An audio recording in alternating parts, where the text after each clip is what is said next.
إن الحمد لله نحمده ونصلي على رسوله الكريم أما بعد আমরা গত শুক্রবারে আমেরিকা ইসরায়েলের ইরান আক্রমণ সম্পর্কে আলোচনা করেছিলাম।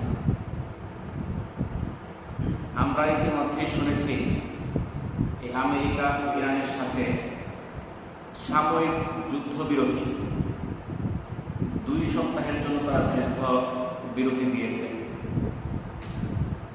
কিন্তু যুদ্ধবিরতি সত্ত্বেও এরই মধ্যে যুদ্ধবিরতি লঙ্ঘন করেছে ইসরায়েল। এটা আসলে যুদ্ধবিরতি নাকি ধ্বংসের আগে ক্ষণিক বিশ্রাম, আমরা সময় আসলে তা বুঝতে পারব। তবে এটা সত্য, এই যুদ্ধে আমেরিকার গন্ধ চূর্ণ হয়েছে। ইরান মধ্যপ্রাচ্যে সুপার পাওয়ার হিসেবে নিজেকে প্রতিষ্ঠিত করেছে। ইরান একাকী আমেরিকা ইসরায়েলের বিরুদ্ধে 5 সপ্তাহের অধিক সময় যুদ্ধ করে তারা শুধু দাঁড়িয়ে আছে না, বীরদর্পে তারা দাঁড়িয়ে আছে। যদিও তাদের অনেক ক্ষয়ক্ষতি হয়েছে, তাদের অর্থনৈতিক অবকাঠামো, যোগাযোগগত অবকাঠামো, জ্বালানিগত অবকাঠামো সহ তাদের শীর্ষ নেতাদের হারিয়েছে, কিন্তু এরপরও তারা মাথা নত করেনি। তারা প্রমাণ করেছে তাদের নিজেদের শক্তিমত্তা। এই যুদ্ধে আমরা কিছু মানুষকে চিনতে পেরেছি যারা মুসলিমের মুখোশ পরে ইহুদিদের পাঁচাটা গোলাম, যারা ইরানের বিজয়কে মেনে নিতে পারছে না, যারা মুখে বলছে শিয়ারা ইসলামের শত্রু আর ইহুদিরা 2 নাম্বার শত্রু। তারা শুধু ইহুদিদেরই বন্ধু না, তারা পবিত্র কোরআনের আয়াতকে অস্বীকার করে। সূরা আল মায়েদার 82 নম্বর আয়াতে মহান আল্লাহ তাআলা বলেন, তুমি মানব মণ্ডলীর মধ্যে ইহুদি ও মুশরিকদেরকে মুসলিমদের সাথে অধিক শত্রুতা পোষণকারী পাবে। তাহলে পবিত্র কোরআনে আল্লাহ তাআলা বলে দিলেন স্পষ্টভাবে, মুসলমানদের সর্বাপেক্ষা শত্রুতা পোষণকারী কারা? ইহুদি। কিন্তু কিছু কিছু মানুষ আছে যারা কিছু দুনিয়ামুখী কথায় প্ররোচিত হয়ে, যারা ইরানকে নয় ইহুদিদের কথায় চলে, ইহুদিদের মহব্বত করে, যারা পছন্দ করে ইরান না আমেরিকা জয়লাভ করো, ইসরায়েল জয়লাভ করো, বলেন নাউজুবিল্লাহ। গত পরশুদিন রাতে লেবাননে ইসরায়েল বোমা হামলা চালিয়ে 250 মানুষকে হত্যা করেছে, কয়েক হাজার নিরপরাধ মানুষকে আহত করেছে। তারা যুদ্ধবিরতি লঙ্ঘন করেছে। প্রতিবাদ করে নাই কোনো মুসলিম দেশ, ধিক্কার জানায় নাই, কোনো প্রতিক্রিয়াও জানায় নাই। শুধু কথা বলতেছে কে? ইরান। আমরা জানি মধ্যপ্রাচ্য, বিশেষ করে সৌদি আরবে ইসলামের অবদান ছিল, ইসলামের অবদান তাদের আছে, ভবিষ্যতেও থাকবে। কিন্তু তারা নিজেদের রাজতন্ত্র টিকিয়ে রাখার জন্য, তাদের ক্ষমতা টিকিয়ে রাখার জন্য তারা ইহুদিদের পদচুম্বনে ব্যস্ত। আর মুসলিম হত্যায় তারা নীরব, তারা কোনো প্রতিবাদ করে না। লেবাননে আক্রমণ বন্ধে কই, তারা তো কেউ কোনো কথা বলছে না। শুধু লেবানন নয়, ফিলিস্তিন, Iran, Libya, Yemen, Lebanon, Syria, Somalia, Sudan, Kosovo, Bosnia সব বিভিন্ন মুসলিম দেশে যত আক্রমণ হয়েছে, এর প্রতিবাদ কারা করেছে? আমরা কোনো তীব্র প্রতিবাদ আমরা মধ্যপ্রাচ্যের কোনো দেশ থেকে পাইনি। তো এই যে দেশগুলো আক্রমণ করলো, ইরাকে আক্রমণ করেছিল, হত্যা করেছে সাদ্দাম হোসেনকে, লিবিয়াতে আক্রমণ করেছিল, হত্যা করেছে মোহাম্মদ গাদ্দাফিকে, আফগানিস্তানে আক্রমণ করেছিল। তারা কি সবাই শিয়া? আমরা তো নিশ্চুপ ছিলাম, আমাদের মধ্যপ্রাচ্য নিশ্চুপ, শুধু ক্ষমতার মুখে। এই ক্ষমতার লোভে তারা কাউকে কোনো প্রতিবাদ করে না, শুধু নিজে বাঁচতেই মনে করে আমরা ভালো, আর কারো দরকার নাই। আমরা শিয়াদের তকমা দিয়ে একে একে মুসলমানদেরকে হত্যা করতেছে, সেটা আমরা দেখছি না। শিয়া হলেই কি তারা কাফের? সাদ্দাম হোসেন কি শিয়া ছিল? মুয়াম্মার গাদ্দাফি কি শিয়া ছিল? তাদের হত্যার প্রতিবাদ তো আমরা করি নাই। সেই ইরাকে আক্রমণ করেছিল, এই যুদ্ধের ব্যয়বার বহন করেছে কারা? এই খরচ দিয়েছে কারা? এই মধ্যপ্রাচ্যের দেশগুলো। মুসলমানদের টাকা নিয়ে ইহুদিরা মুসলমানদেরকে হত্যা করেছে, মুসলমানদের সহযোগিতায়, মুসলমানদের ভূমি ব্যবহার করে, মুসলমানদের আকাশ সীমা ব্যবহার করে মুসলমানদেরকে হত্যা করেছে। আমরা মুসলমানরা কোনো প্রতিবাদ করি না, আমরা বিভিন্ন ট্যাগ লাগাই, কখনো শিয়া, কখনো এইটা, কখনো ওইটা, বিভিন্ন ট্যাগ দিয়ে আমরা মুসলমানরা হত্যা করতেছি, আমাদের টাকায় হত্যা হইতেছে। আর আমরা নিজেদেরকে বলি যে না, আমরাই আসল মুসলমান। মুসলমান কারা? সাহাবী খালিদ বিন ওয়ালিদ রাদিয়াল্লাহু তাআলা পারস্য ও রোমান বাহিনীর উদ্দেশ্যে বলেন, তোমরা এমন মানুষের মুখোমুখি হবে যারা মৃত্যুকে ততটা ভালোবাসে যতটা তোমরা তোমার জীবনকে ভালোবাসো। আল্লাহ রাসূলের সাহাবী খালিদ বিন ওয়ালিদ রাদিয়াল্লাহু তাআলা, যিনি একজন বীর ছিলেন, সেনাপতি ছিলেন, তিনি যুদ্ধের ময়দানে তার প্রতিপক্ষকে বলতেছেন, তোমরা এমন একদল মানুষের মুখোমুখি তারা মৃত্যুকে এতটা ভালোবাসে যতটা তোমরা তোমাদের জীবনকে ভালোবাসো। এরকম প্রমাণ আমরা দেখলাম এই গত 3 দিন আগে, যখন ট্রাম্প ঘোষণা দিল কি আজকের রাতই হবে ইরানের শেষ রাত, এই পারস্য সভ্যতা মাটির সঙ্গে মিশে যাবে, কোনো ব্রিজ সেখানে থাকবে না, কোনো বিদ্যুৎ কেন্দ্র থাকবে না। সেখানে কি দেখলাম আমরা? রাত্রিবেলা যেখানে আক্রমণ করবে ঘোষণা হয়েছে, হাজার হাজার লোক সেই ব্রিজের উপর তারা দাঁড়িয়ে আছে, তারা আশ্রয় নিয়েছে রাস্তার ভিতরে, তারা আশ্রয় নিয়েছে বিদ্যুৎ কেন্দ্রের চারপাশে। ঘোষণা দিয়েছিল কি আক্রমণ করবে যেখানে, সেখানে লক্ষ লক্ষ মানুষের সমাগম। যদি আজকে ঘোষণা দেওয়া হয় এই যে এখানে একটা ব্রিজ আছে, এই ব্রিজের মধ্যে রাত্রে বোমা হামলা করবে, কারা যায় ব্রিজে দাঁড়ায় থাকবেন? হাত তোলেন, যাবেন? আর যেখানে ট্রাম্প হুমকি দিয়েছে আজকে আমরা আক্রমণ করব, প্রত্যেকটা ব্রিজকে আমরা ধ্বংস করে দেব, বিদ্যুৎ কেন্দ্রগুলো ধ্বংস করে দেব, সেখানে ইরানের নারী পুরুষ আবাল বৃদ্ধ বনিতা সবাই গিয়ে উপস্থিত। দেখেন তাদের ঈমান কত শক্ত, তাদের দেশপ্রেম কত শক্ত। জীবনের মায়া না করে তারা সারা রাত সেই ব্রিজের রাস্তার বিদ্যুৎ কেন্দ্রের চারপাশে কাটিয়ে দিল।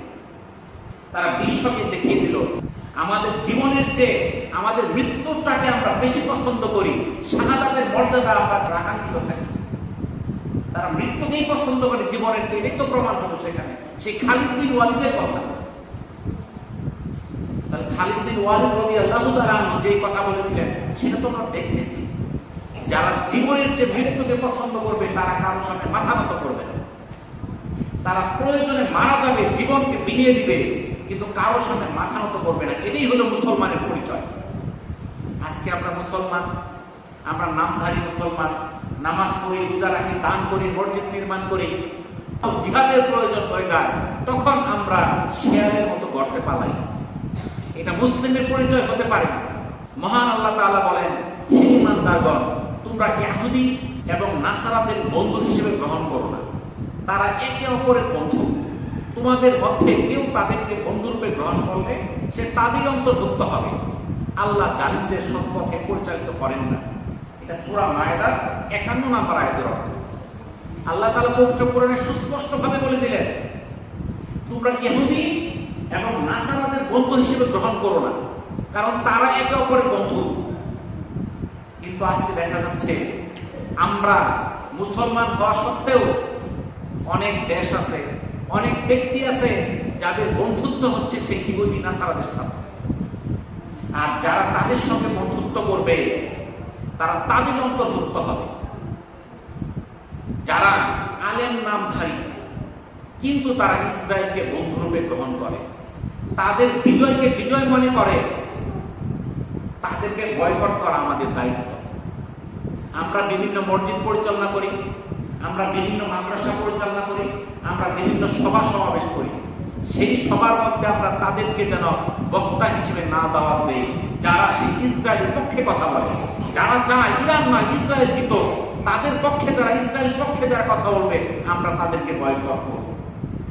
আপনি দেখেন ইহুদি আর নাসারা তাদের মধ্যে কত বন্ধুত্ব। গত সপ্তাহে মিজানুর রহমান আল আজহারি অস্ট্রেলিয়াতে গিয়েছিল, সে ইহুদিদের বিরুদ্ধে কথা বলার কারণে দেশ থেকে তাকে বহিষ্কার করেছে। আমাদের দেশের বিখ্যাত একজন আলেম যার নাম হলো আহমদুল্লাহ, ওনাকেও দেশ থেকে বয়কট করেছে। তার কি করে? তার পাসপোর্ট, তার ভিসা বাতিল করে তার দেশ থেকে সে অস্ট্রেলিয়াতে তাকে বহিষ্কার করেছে। কিসের জন্য? সে ইহুদিদের বিরুদ্ধে কথা বলে। তাহলে দেখেন ইহুদি আর নাসারা তাদের কত সুসম্পর্ক, তাদের মধ্যে কত বন্ধুত্ব। আপনি যদি ইহুদিদের বিরুদ্ধে কথা বলেন, আপনি বিশ্বের বিভিন্ন দেশে গিয়ে আপনি ভিসা পাবেন না। আপনি ইহুদিদের বিরুদ্ধে কোনো পোস্ট করবেন, আপনার ফেসবুক আপনার ভিউ কমে যাবে। ইউটিউবে কোনো ভিডিও দিবেন, আপনার ভিউ কমে যাবে, আপনার ইনকাম কমে যাবে। তারা চায় যেন সবাই ইসরায়েলের পক্ষ হয়ে যায়। ইসরায়েলের পক্ষ থাকলে তার লাভ টাকার টাকা। আমরা কি টাকার পিছনে আছি নাকি আল্লাহর দ্বীনের পিছনে আছি? যদি আল্লাহর দ্বীনের পিছনে থাকি, সেই ইহুদি আর নাসারাদেরকে বন্ধুত্ব হিসেবে গ্রহণ করা যাবে। দেখেন আমরা আজকে দেখতেছি ইসরায়েল যুদ্ধ করতেছে ইরানের সাথে। ইরান রাশিয়া, আমরা তাদের মতকে আমরা সমর্থন করি না। আমরা সুন্নি, তারা আলাদা, আমাদের মতের সঙ্গে তাদের অনেক মতের পার্থক্য আছে। কিন্তু দেখেন আজকে যদি যুদ্ধ হয় ইসরায়েলের সাথে রাশিয়া, আপনি কার পক্ষে থাকবেন? ইসরায়েলও অমুসলিম, রাশিয়াও অমুসলিম, কার পক্ষে থাকবেন বলেন? আমরা থাকবো রাশিয়ার পক্ষে। কেন? সে অমুসলমান, এরপর সে মুসলমানদের পক্ষে দু একটা কথা বলে। এর মানে এই না আমরা অমুসলিম হয়ে গেছি, কিন্তু সে মুসলমানের পক্ষে একটা কথা বলার কারণেও আমি তাকে সমর্থন করি। তাহলে ইরান শিয়া, মুসলিম না অমুসলিম, সেটা আমার দেখার বিষয় না। যখন সে ফিলিস্তিন যুদ্ধে হত্যা করছে হাজার হাজার মানুষকে, এই লেবাননে গত পরশুদিন হত্যা করেছে 250 মানুষকে, তাদের বিরুদ্ধে তো কথা বলতেছে, তাদের প্রতিবাদ করতেছে কারা? সে ইরান। সে শিয়া না সুন্নি, সে মুসলিম না কাফির সেই বিষয় পড়ে, সে তো মুসলমানের পক্ষে কথা বলছে। তাহলে আমি কার পক্ষে থাকবো? ইসরায়েলের পক্ষে থাকবো? আমি অবশ্যই থাকবো ইরানের পক্ষে। তাহলে যারা ইরানের পক্ষে কথা বললে বলে এরা তো শিয়া প্রেমী, এরা তো শিয়াদের ভক্ত, আমি বলবো সে ইসরায়েল প্রেমী হওয়ার চেয়ে শিয়া প্রেমী হওয়ার 1000 গুণ ভালো। সেই ইসরায়েল প্রেমী হওয়ার প্রয়োজন নাই। ইহুদি এর একটা মিথ্যাবাদী জাতি। এই জাতিটা মিথ্যাবাদী। তারা যুদ্ধবিরতির কথা বলে লঙ্ঘন করে, তারা মুসলমানদেরকে সহযোগিতার কথা বলে তাদেরকে আক্রমণ করে। মধ্যপ্রাচ্যের প্রত্যেকটা দেশে সেই ইসরায়েল সমর্থিত আমেরিকা বাহিনী ঘাঁটি গেড়েছে। ঘাঁটি সেখানে রাখার উদ্দেশ্য কি? ঘাঁটি তৈরির উদ্দেশ্য কি? তারা বলেছে তোমরা তো যে কোনো সময় কি হইতে পারো, বহিঃশত্রু দ্বারা আক্রান্ত হইতে পারো, তোমাদেরকে বাঁচাবে কারা? আমরা বাঁচাবো, আমাদেরকে জায়গা দাও, তোমাদের উপরে কেউ আক্রমণ করবে না। এইটা বলে তাদের দেশে যায় ঘাঁটি গাছতে।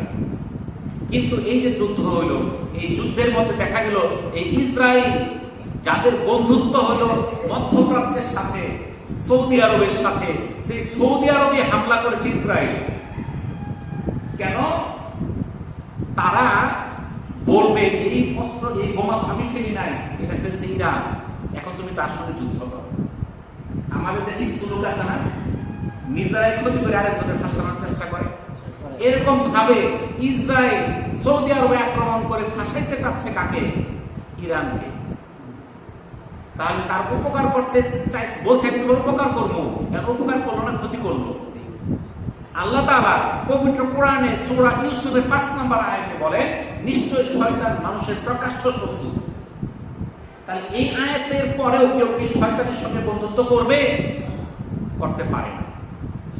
অনুরূপভাবে আল্লাহ তাআলা পবিত্র কোরআনেই তো বলে দিলেন যে মুসলমানদের সবচেয়ে বিরোধী মানব জাতি কারা? ইহুদিরা। তাহলে সূরা আল মায়েদার ৮২ নম্বর আয়াতে আল্লাহ তাআলা আমাদের জানাই দিলেন মানব মণ্ডলীর মধ্যে ইহুদি এবং মুশরিকদেরকে মুসলিমদের সাথে অধিক শত্রুতা পোষণকারী হিসেবে পাবে। তাই আমাদের সবচেয়ে বড় শত্রুতা কাদের সাথে? ইহুদিদের সাথে, মুশরিকদের সাথে। পবিত্র কোরআনে সুস্পষ্ট বলে দিলেন। তাইলে আমরা কেন তার সঙ্গে বন্ধুত্ব করব? তাহলে যারা এরপর বন্ধুত্ব করবে তারা কোরআনের আয়াতকে অস্বীকার করে, লঙ্ঘন করে তাদের সঙ্গে বন্ধুত্ব করবে। তাহলে আমরা কোন কারণে কোন কাজে আমরা ইহুদিদেরকে সমর্থন করতে পারি না। আমরা দোয়া করব মুসলমানদের জন্য, মুসলমানদের পক্ষে, ইসলামের পক্ষে। এই গত ৩-৪ দিন আগে যখন আমেরিকা হুমকি দিয়েছিল আজকের রাত্রিতে সেই পারস্য সভ্যতা নামে কোনো সভ্যতা থাকবে না, সেই দেশকে মাটির সঙ্গে মিশিয়ে দেওয়া হবে, আল্লাহ তাআলা ঈমান পরীক্ষা করেছেন। কে তাদের জন্য কেঁদেছে, কে তার জন্য দোয়া করেছে? আল্লাহ তাআলা ঈমানকে দেখেছেন, নাকি আপনি নাক থেকে ঘুমাইছেন, নাকি আল্লাহর কাছে সাহায্য চাইছেন যে তুমি হে আল্লাহ তুমি মুসলমানদেরকে রক্ষা করো? মুসলমানদের পক্ষে আপনি কি করেছেন সেটাও কিন্তু আল্লাহ দেখেছেন। হইতে পারে সেই যে ফিলিস্তিনিতে হাজার হাজার মানুষকে হত্যা করেছে, আপনি দোয়া করেছেন, কিছুই হয়েছে না, ঠিকই হত্যা করছে, তারা মারাই গেছে, কিন্তু আপনি আল্লাহর কাছে চিহ্নিত হয়ে গেছেন। আপনি তাদের জন্য আল্লাহর কাছে কিছু চাইছেন কিনা? আপনি সেই ফিলিস্তিনের পক্ষে আল্লাহর কাছে প্রার্থনা করছেন কিনা? সেই ইহুদি নাসারার বিরুদ্ধে আল্লাহর কাছে আপনি কিছু চাইছেন কিনা? এটাই হলো ঈমানের পরিচয়। এই দুনিয়ার মধ্যে হাজার হাজার মানুষকে মারতেছে ইহুদি নাসারা, আমরা মনে করি আল্লাহ কি দেখে না ইমানদাররা মারা গেল? তো আল্লাহ ঠিকই দেখতেছে। আল্লাহ তাআলা তাদেরকে জান্নাতের উচ্চ মর্যাদা দিবে, শাহাদাতের মর্যাদা দিবে, এই জন্যই তারা মারা যাইতেছে। আপনি কি শাহাদাতের মর্যাদা পাইছি নাকি? তারা তো সেই জীবনকে আল্লাহর কাছে বিক্রি করে জান্নাত কিনে নিছে। এটা তাদের সৌভাগ্য। আমরা মনে করি মুসলমানের দুর্ভাগ্য।